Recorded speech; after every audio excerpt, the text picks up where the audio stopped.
کوئی بھی fair election ہمیں تو پاکستان کی تاریخ میں نظر نہیں آتا۔ پاکستان کی ملٹری اسٹیبلشمنٹ کی مداخلت کو آپ رول آؤٹ نہیں کر سکتے۔ کئی جگہ وہ زیادہ کامیاب ہوئے ہیں، کئی جگہ ان کے سارے منصوبے درے کے درے رہے۔ 2018 کے الیکشن میں اسٹیبلشمنٹ کا بڑا واضح کردار تھا۔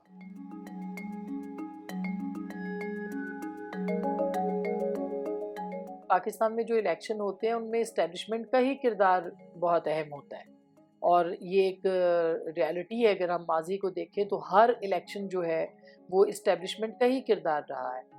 انفارچونیٹلی کوئی بھی فیئر الیکشن ہمیں تو پاکستان کی تاریخ میں نظر نہیں آتا۔ اسٹیبلشمنٹ کے دو کنسرن ہیں، ایک وہ سمجھتے ہیں کہ ہمارا ملک جو اس کی سیکیورٹی انوائرمنٹ ہے نا، اگر یہاں اسٹرانگ اسٹیبلشمنٹ، فوج، اس کے ریاستی ادارے، اس کی گرپ مضبوط نہ ہو تو یہاں کے لوگ جو ہے نا بھکھے ننگے، جو سیاستدان اقتدار دے بھکھے، تو یہ لوگ جو ہے نا اینمی جو ہے نا وہ ان کے ایجنٹس کے ذریعے یہ بک جائیں گے اور ملک کی سلامتی کو خطرے میں ڈال دیں گے۔ وہ ہر دفعہ ایک نیا طریقہ ایجاد کرتے ہیں۔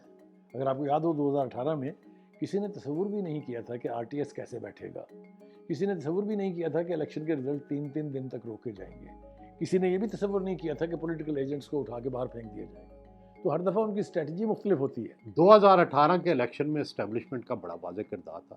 ہر ڈسٹرکٹ میں جو او سی تھے، جو کرنل تھے، وہ انہوں نے الیکشن کو مینج کیا تھا، انہوں نے الیکشن کے کینڈیڈیٹ فائنل کیے تھے، لسٹیں بنائی تھیں، اور جنرل باجوہ ایک پریس کانفرنس میں یہ خود مانے تھے کہ او سیز جو تھے وہ انوالو تھے، کیونکہ ان کا تعلق ہوتا ہے سیاستدانوں سے، تو انہوں نے مشورے دیے تھے۔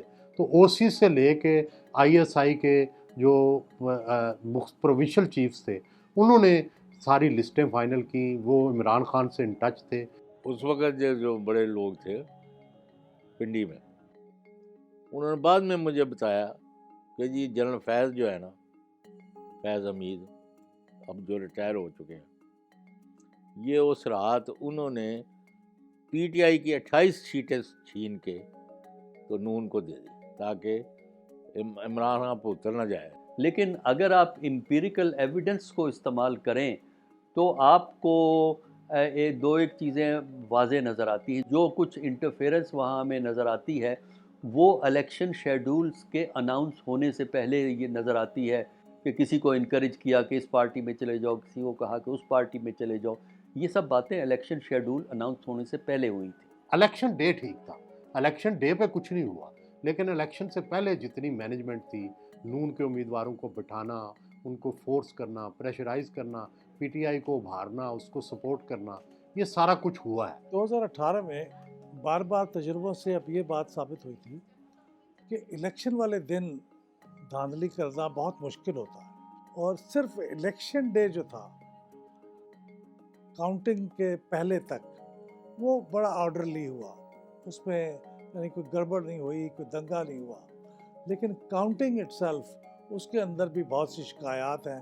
So 2018 was the worst part of our history, political history، جس میں اسٹیبلشمنٹ نے مداخلت تو ہمیشہ میں نے کہا ہوتی رہی، لیکن جس حد تک گئے یہ حضرات، اس کی بھی کوئی مثال نہیں ملتی، اور جس حد تک ان کی تذلیل ہوئی اس کا بھی کوئی پیرلل نہیں ہے۔ اسٹیبلشمنٹ کا کردار جو آپ کو نظر آتا ہے وہ آپ کو نظر آتا ہے الیکشن شیڈول اناؤنس ہونے سے پہلے، اور الیکشن کے دوران ان کا ایک ایٹیچیوڈ یا پالیسی نان پارٹیزن ہمیں نظر آتی ہے۔ وہ کسی کو سپورٹ نہیں کر رہے تھے۔ باقی گورنمنٹ بنانے اور نہ بنانے کا کام بھی الیکشن کے بعد شروع ہوتا ہے۔ پاکستان کے اندر اسٹیبلشمنٹس کا کردار رہا ہے، ہاں اب اسٹیبلشمنٹ کا کردار کتنا ہوگا یہ ہمیں ضرور دیکھنا ہے، اور اس کے اندر ایک بہت بڑا فیکٹر اب آ چکا ہے، اور وہ فیکٹر ہے سوشل میڈیا کا۔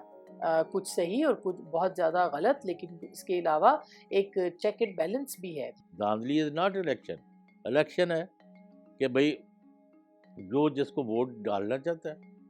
آپ نے کبھی پہلے کس وقت سنا تھا کہ یہ لوگوں کے کاغذات نامزدگی داخل نہیں ہو رہے؟ کوئی جو مرضی دیتا تھا کاغذ۔ ظاہر ہے کہ اس وقت ایک پارٹی کا لیڈر ہے، اس کے تو عالم یہ ہے کہ وہ اس وقت جیل میں ہے، اور غالباً اس کے باہر آنے کے چانسز بہت کم ہیں، تو ظاہر ہے کہ پھر یہ دوسری پارٹیوں کے لیے بہت سازگار حالات ہوں گے جو ان کے مخالف ہیں، ان کے لیے تو